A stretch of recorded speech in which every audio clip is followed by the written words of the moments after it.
تشبیہ کے طور پر میرے رسول نے فرمایا انا ابو البنات، بیٹیوں کا میں محمد،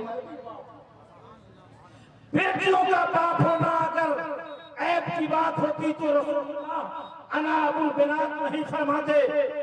بیٹیوں کی عزت کی، بیٹیاں جب بڑھ جائیں تو ان کی شادی کرو، ان کا نکاح کرو۔ یہ ہم لوگ سب تو اپنے ہیں، ان کا بیٹا ان کی بیٹی، ان کا بیٹا ان کی بیٹی، ان کا بیٹا ان کی بیٹی، ہم ہی لوگ ظلم کرتے ہیں اور ہم ہی لوگ اصلاح معاشرہ کرتے ہیں کہ ہماری اصلاح کی جائے، کہ ہمارے اندر یہ آیا کہاں سے؟ ہم نے چونکہ اسلام کی راہ کو چھوڑ دیا، اسلام کے راستے کو چھوڑ دیا، اسلام کے قانون کو چھوڑ دیا، اسلام کے ضابطے کو چھوڑ دیا۔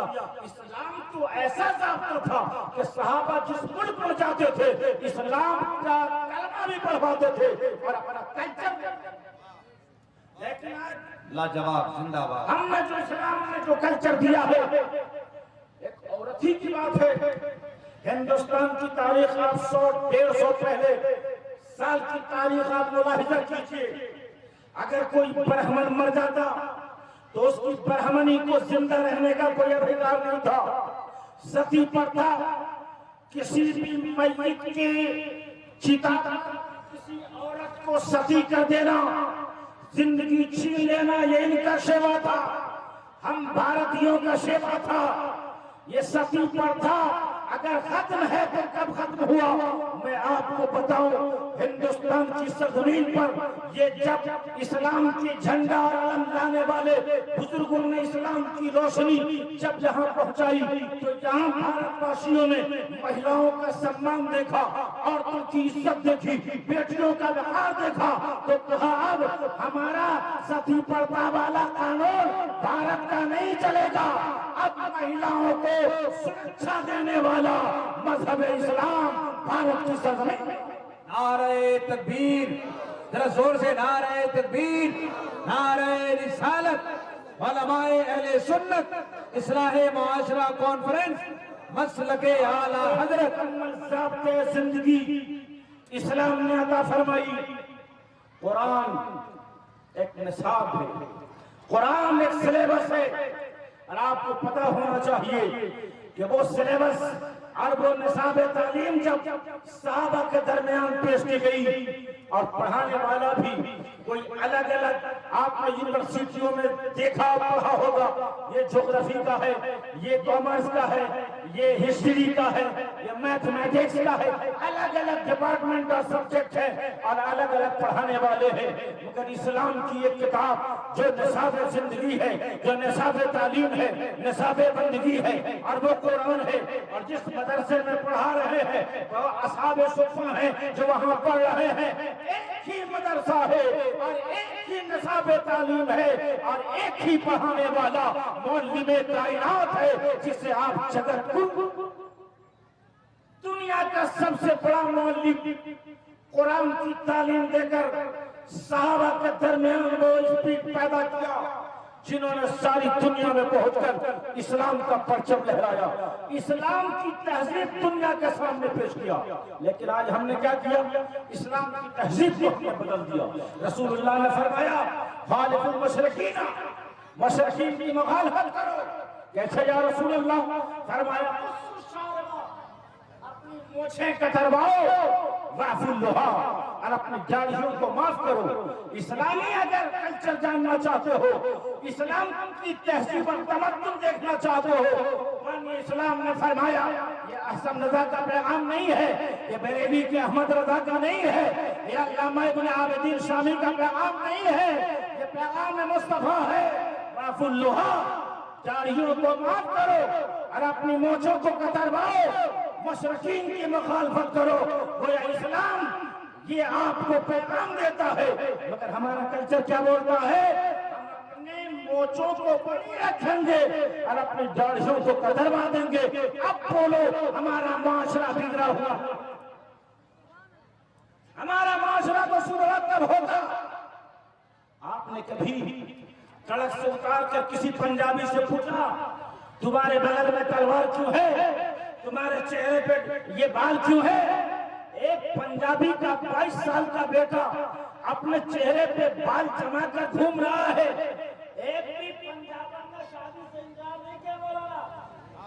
مگر یہ مولوی داڑھی چھلا لیتا ہے.